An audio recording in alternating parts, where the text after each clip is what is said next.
Bonsoir très frères et sœurs, agriculteurs et agricultrices. Que la grâce et la paix vous soient données dans le nom puissant de Jésus. Ce terrain, cet espace que vous voyez derrière moi, c'est un espace de... Bon, ce sont les lots pour construction. Mais puisque le propriétaire n'a pas encore construit et il y a la forêt, on s'est concerté et on a été d'accord pour mettre quelque chose de truc, le temps d'entretenir le terrain jusqu'à ce qu'ils soient prêts. Et là, c'est une culture de piment qu'il veut mettre en place. Je n'ai pas la totalité du terrain, parce que c'est un terrain de 30 mètres sur 25. C'était les anciens terrains. Mais moi, j'ai 30 mètres sur 10 environ. Parce que lui-même l'a cultivé quelque chose en bas là-bas. Et comment ça va se passer? C'est sur ce terrain-là que moi, je vais faire mon piment. Tout sera démontré ici. Mais avant ça, je vais vous dire quelque chose. Cherchons le royaume et la justice de Dieu et toute chose nous sera donnée par-dessus tout. C'est ce que je vais faire. D'abord, qu'est-ce que je vais faire? Après avoir fait les buts, c'est pas comme vous appelez ça chez vous. Ces buts-là, je les ai faites. C'est comme le gouvernement et puis son ambassadeur. Moi, mon gouvernement, je suis le président de ma vie. Le gouvernement, c'est mon gouvernement, c'est ma vie. Comment avoir une vie de qualité?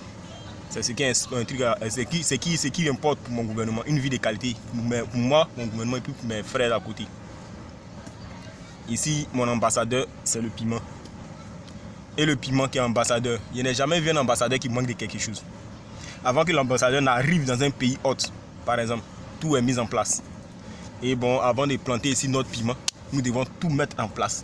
C'est ce que je vais vous dire. Alimentation, comme on dit, maison, voiture, facture, tout. On va mettre tout ici au service de notre ambassadeur qui est le piment. Veuillez suivre la vidéo jusqu'à la fin pour ne manquer aucune étape. Elle sera entrecoupée parce qu'on ne peut pas faire tout en même temps. Pas retenir quelqu'un sur le net pendant 3 heures de temps. Il a autre chose à faire. Suivez avec moi attentivement.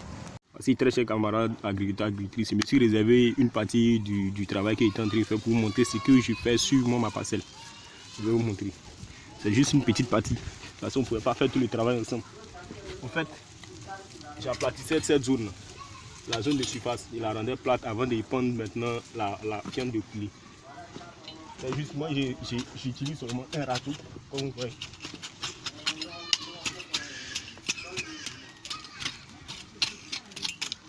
Je sors à rendre la zone plate. Et puis enlever les gros cailloux aussi. Et en aucun cas, un caillou n'apporte ce qu'on appelle des éléments nutritifs. Maintenant, après ça, je vais épandre maintenant la viande de poulet.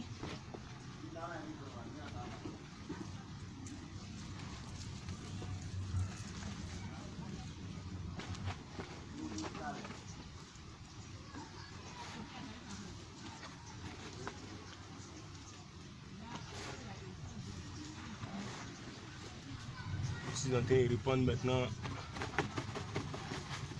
les viandes de poulet que voici.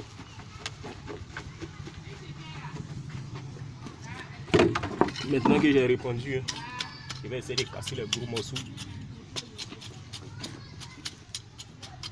Ne vous inquiétez pas, la viande de poulet est un engrais facilement minéralisable. Après arrosage, ça commence à se minéraliser. Donc l'azote qu'il contient, les nutriments aussi qu'il contient, sont directement accessibles aux plantes.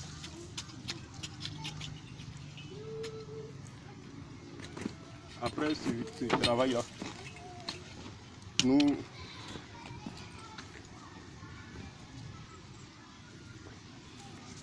j'avais oublié ma machette. Après ce travail-là, maintenant, je vais faire les pokés, c'est-à-dire les endroits où je vais placer, qu'on appelle mes plants de piment. Et ces pokés-là seront espacés de 50 cm sur ce côté et puis de 50 cm ici. C'est la densité, de sorte à obtenir d'ici à bas plus de 50 pieds sur 30 mètres, plus de 50, j'ai dit plus de 50 sur 30 mètres, ça fait environ 60 pieds. À cette allure, pour mes 30 mètres carrés qui sont ici, j'aurai environ 800 et quelques pieds. Ce qui va faire peut-être un total de 27 000 pieds à l'hectare. Ça, c'est mon calcul. Qu'est-ce que je fais maintenant? Je fais les pokés.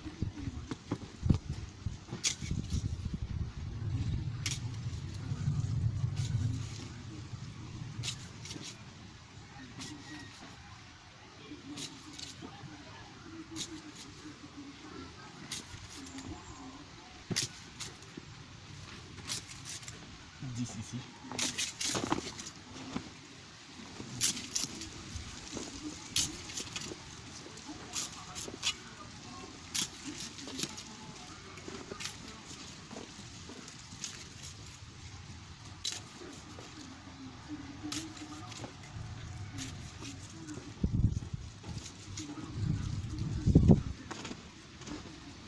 Et c'était ce que je vous avais réservé. Après ça, maintenant, je fais quoi? Je vais arroser. Oui, je vais arroser pour ne pas trop stresser les plants. Et on est à l'heure du soir. Actuellement, nous sommes à 16h30 ici. À partir de 17h, comme ça, répiquer. J'ai 30 minutes pour arroser. Comme il y a déjà l'eau. Après arrosage, je plante et puis j'arrose à nouveau.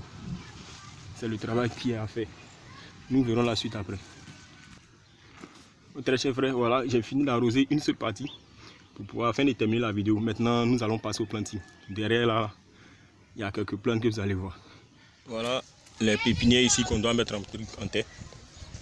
Il y a plus de 200 ici qu'on appelle ma plan que je dois mettre sur ces deux rangées là, cette rangée puis celle du fond. Voilà, c'est le travail à faire. Je vais faire ça étape par étape et puis le reste peut-être lundi je vais répiquer. Demain, dimanche, c'est le jour de Dieu, on doit se reposer. Et avant le répiquage aussi, il y a cet ingrédient. C'est pas un engrais, mais il peut booster aussi qu'on appelle la production de fleurs. Voilà, mais ça en des quantités. Peut-être après je vais faire une vidéo là-dessus. C'est du sel. Ce sel là, je vais le répandre autour de mon jardin. Vous savez, le sel, il fait pas bon ménage avec les escargots. Avec cette zone, c'est un réservoir d'escargots sauvages, comme les gens appellent, le Lysactina fulica. Lysactina fulica que voici.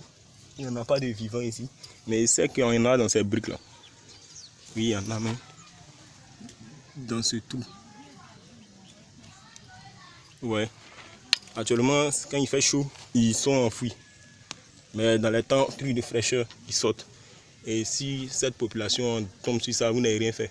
Si vous ne prenez pas vos précautions, vous serez obligé de replanter, attendre un mois et demi, parce que moi ce sont les pépinières de 6 semaines. Et aussi qui sont plus grandes aussi.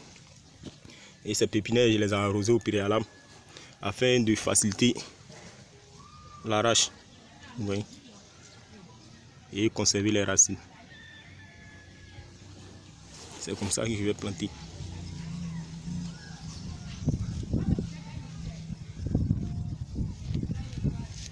Planter de sorte à ce que ça tienne droit. Vous voyez comme c'est déjà beau.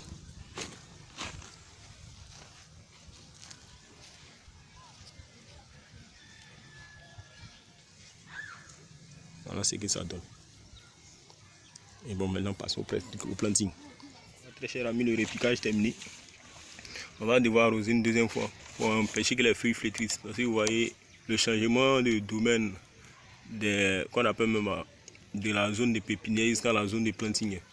Ça crée un certain stress parce que quand on a dû déraciner, il y a des racines qui sont restées. Vous voyez. Mais là, si vous devez arroser au pied. Pourquoi? Parce que les acatines, dont il y a dit escargots sauvages ici, donc voici la coquille, sont des ravageurs. Ils peuvent détruire tout, détruire les 264 pieds que j'ai plantés. Ils peuvent faire ça en une seule soirée. Donc arroser dans les trous, parce que l'humidité les attire. Vous imaginez si vous arrosez sur ce côté et qu'il y a un escargot à l'intérieur, il va sortir de sa cachette parce qu'il a senti l'humidité et puis commence à chercher à manger. Et dans ces temps, s'il ne pleut pas, mais les soirs, il fait chaud dedans, mais dehors il fait frais, je ne sais pas pourquoi. Et ça les attire beaucoup. Raison pour laquelle je suis venu à mon sel. Après avoir arrosé, je vais faire le tour de la zone où j'ai planté de sel. Pour empêcher les acatina ici de détruire ce que je vais faire. J'ai fabriqué mon arrosoir ici afin de pouvoir arroser juste au pied. Vous voyez, pour ne pas répandre l'eau un peu partout. Je vais venir répéter l'arrosage demain de très bonne heure, de sorte à ce que les plants ici puissent résister à cette forte chaleur. Parce que le soleil de maintenant, je ne sais pas si c'est du feu, mais pour quelqu'un qui marche dans les problèmes, la plus forte raison c'est qu'il reste fixe. Surtout pour les plants aussi qui subissent le stress du planting. Pour ceux qui ont aimé la vidéo, vous pouvez laisser un pouce bleu, partager. Abonnez-vous d'abord, partagez pour aider quelqu'un d'autre. Peut-être tu n'es pas passionné d'agriculture, mais tu tombes sur la vidéo par hasard. Partage ici pour aider quelqu'un d'autre aussi. C'est mieux. Pourquoi votre nom ne soit pas cité parmi ceux qui aident? Que votre nom soit cité parmi ceux qui viennent. En plus pour une prochaine vidéo. Et sur ce, que la grâce et la paix vous soient données de la part de Dieu le Père Tout-Puissant et de notre Seigneur Jésus-Christ. Continuons. Et puis surtout, produisez bio.